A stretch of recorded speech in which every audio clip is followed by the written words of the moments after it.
Welcome to rhythm of learning. ഇന്നത്തെ ക്ലാസ്സിൽ അന്താരാഷ്ട്ര സംഘടനകളിൽ തന്നെ വളരെ ചെറിയൊരു സംഘടനയായ UN വിമണിനെ കുറിച്ചാണ് നമ്മൾ പഠിക്കാനായിട്ട് പോകുന്നത് കേട്ടോ. അപ്പൊ ക്ലാസ്സിലേക്ക് കടക്കാം. UN വിമൺ നമ്മുടെ അന്താരാഷ്ട്ര സംഘടന, ഏറ്റവും വലിയ അന്താരാഷ്ട്ര സംഘടനയായ യുണൈറ്റഡ് നേഷൻ ഓർഗനൈസേഷൻ 1976 മുതൽ 1985 വരെയുള്ള കാലഘട്ടത്തെ ഡീക്കേഡ് ഫോർ വുമൺ എന്നതായിട്ട് ആചരിക്കുകയുണ്ടായി. എന്താണ് ഡീക്കേഡ് ഫോർ വുമൺ? ഏതാണ് ഡീക്കേഡ് ഫോർ വുമൺ? 1976 മുതൽ 1985 വരെയുള്ള കാലത്തെയാണ് എന്തായിട്ട് ആചരിച്ചത്? ഐക്യരാഷ്ട്ര സംഘടന ഡീക്കേഡ് ഫോർ വുമൺ ആയിട്ട് ആചരിച്ചത്.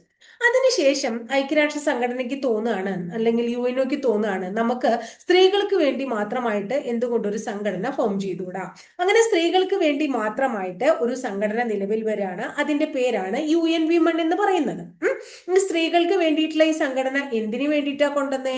സ്ത്രീ ശാക്തീകരണത്തിനും അതുപോലെ തന്നെ വനിതകളുടെ ക്ഷേമത്തിനും വേണ്ടിയിട്ടാണ് കൊണ്ടുവന്നത്. അപ്പൊ വനിതകളുടെ ക്ഷേമത്തിനും സ്ത്രീ ശാക്തീകരണത്തിനുമായിട്ട് ഐക്യരാഷ്ട്ര സംഘടനയുടെ പ്രത്യേക ഏജൻസിയെ വിളിക്കുന്ന പേരാണ്, ഒരു സ്പെഷ്യൽ ഏജൻസിയെ വിളിക്കുന്ന പേരാണ് UN വിമൺ. അപ്പൊ ഐക്യരാഷ്ട്ര സംഘടനയുടെ സ്ത്രീ ശാക്തീകരണത്തിന് വേണ്ടിയിട്ടുള്ള പ്രത്യേക ഏജൻസി, അല്ലെങ്കിൽ വനിതകളുടെ ക്ഷേമത്തിന് വേണ്ടിയിട്ടുള്ള പ്രത്യേക സംഘടന എന്നൊക്കെ ചോദിച്ചു കഴിഞ്ഞാൽ എന്താ നമ്മൾ ഉത്തരം പറയണ്ടേ?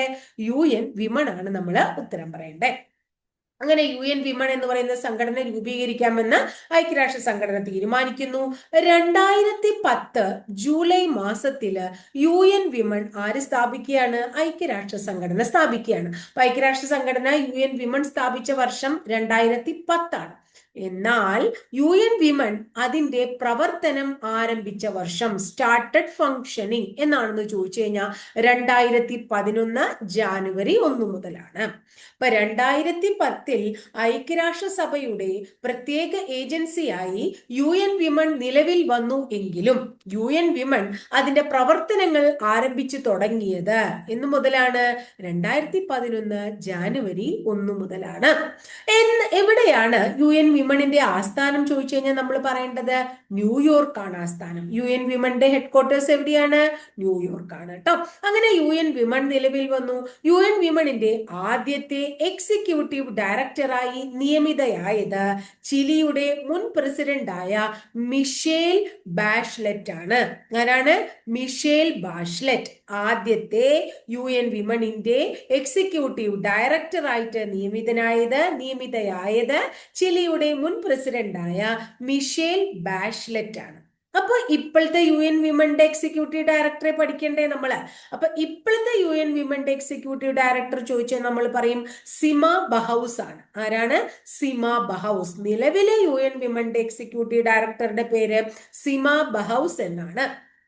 ഇനി ഇപ്പൊ UN വിമൺ എന്ന് പറയുമ്പോൾ നമ്മുടെ മനസ്സില് UN വിമണിലെ എല്ലാ ആൾക്കാരും അവിടുത്തെ ഡയറക്ടർ ബോർഡിലും എല്ലാത്തിലും ആര് മാത്രമേ ഉണ്ടാവുള്ളൂ? വനിതകൾ മാത്രമേ ഉണ്ടാവുള്ളൂ അല്ലെ? അപ്പോ ചരിത്രത്തിൽ തന്നെ ആദ്യമായിട്ട് UN വിമണിന്റെ ഗുഡ്വിൽ അംബാസിഡറായി ഒരു പുരുഷനെ നമ്മൾ തിരഞ്ഞെടുത്തു. ആ പുരുഷന്റെ പേര് ഫർഹാൻ അക്തർ എന്നാണ്. ആരാണ്? ഫർഹാൻ അക്തർ. അപ്പൊ UN വിമണിന്റെ ഗുഡ്വിൽ അംബാസിഡറായി ചരിത്രത്തിൽ തന്നെ ആദ്യമായി തിരഞ്ഞെടുക്കപ്പെട്ട പുരുഷന്റെ പേര് ഫർഹാൻ അക്തർ എന്നാണ്. ആരാണ്? ഫർഹാൻ അക്തർ എന്നാണ് കേട്ടോ. ഇനി ലിംഗസമത്വത്തിനു വേണ്ടി UN സംഘടനയായ ഹി ഫോർ ഷിയുടെ പ്രചാരകനായ പ്രശസ്ത ചലച്ചിത്ര നടൻ എന്ന് വേണമെങ്കിൽ ചോദിക്കാം. അദ്ദേഹത്തിന്റെ പേര് അനുപം ഖേർ ആണ്. അതായത് ലിംഗസമത്വത്തിനു വേണ്ടിയുള്ള UN സംഘടനയായ ഹി ഫോർ ഷിയുടെ പ്രചാരകനായ പ്രശസ്ത ചലച്ചിത്ര നടൻ എന്ന് വേണമെങ്കിൽ ചോദിച്ചാൽ ഉത്തരം നമ്മൾ അനുപം ഖേർ പറയണം. ഇനി അടുത്തത് നമ്മള് ലിംഗസമത്വത്തിനും അതുപോലെ വനിതാ ശാക്തീകരണത്തിനും പിന്നെ നമ്മൾ പറഞ്ഞു വനിതകളുടെ ക്ഷേമത്തിനൊക്കെ വേണ്ടിയിട്ടാണ് ഈ UN വിമൺ രൂപീകരിച്ചതെന്ന് പറയണ്ടായി അല്ലെ? ആ UN വിമണിന്റെ ഇന്ത്യയിലെ വക്താവായി നിയമിതയായത് ഏത് വനിതയാണെന്ന് ചോദിക്കുകയാണ്. ഇന്ത്യയിലെ വക്താവായി നിയമിതയായ വനിത ഐശ്വര്യ ധനുഷ് ആണ്. ആരാണ്? ഐശ്വര്യ ധനുഷ്. അപ്പൊ ഇത്രയേ ഉള്ളൂ UN വിമൺ. വളരെ സിമ്പിൾ ആയിട്ടുള്ള ഒരു ചെറിയ സംഘടന. അപ്പൊ ഐക്യരാഷ്ട്ര സംഘടന ആദ്യം തന്നെ എന്താണ്? ഐക്യരാഷ്ട്ര സഭ ആദ്യം തന്നെ 1976 മുതൽ 85 വരെയുള്ള സമയത്തെ ഡീക്കേഡ് ഫോർ വുമൺ ആയിട്ട് ആചരിച്ചു. അപ്പൊ ആചരിച്ചു കഴിഞ്ഞപ്പോൾ അവർക്ക് തോന്നുകയാണ് എന്തുകൊണ്ട് സ്ത്രീകൾക്ക് വേണ്ടിയിട്ട് ഒരു സംഘടന രൂപീകരിച്ചുകൂടാ. അങ്ങനെ സ്ത്രീകൾക്ക് വേണ്ടി ഒരു സംഘടന 2010 ജൂലൈയിൽ കൊണ്ടുവരികയാണ്. സ്ത്രീ ശാക്തീകരണം, സ്ത്രീകളുടെ ക്ഷേമം, ലിംഗസമത്വം, ഇതൊക്കെയാണ് അവരുടെ ലക്ഷ്യം. അങ്ങനെ 2010 കൊണ്ടുവന്ന സംഘടന പ്രവർത്തനം ആരംഭിച്ചത് 2011 ജാനുവരി 1 തൊട്ടാണ്. ഇനിയോ ആസ്ഥാനം ന്യൂയോർക്കാണ്. ആദ്യത്തെ എക്സിക്യൂട്ടീവ് ഡയറക്ടർ മിഷേൽ ബാഷ്ലെറ്റ് ആണ്. നിലവിലെ എക്സിക്യൂട്ടീവ് ഡയറക്ടർ സീമ ബഹൌസ് ആണ്. ഇനി ഇന്ത്യയില് ഈ UN വിമണിന്റെ വക്താവായിട്ട് നിയമിതയായ വനിത ഐശ്വര്യ ധനുഷാണ്.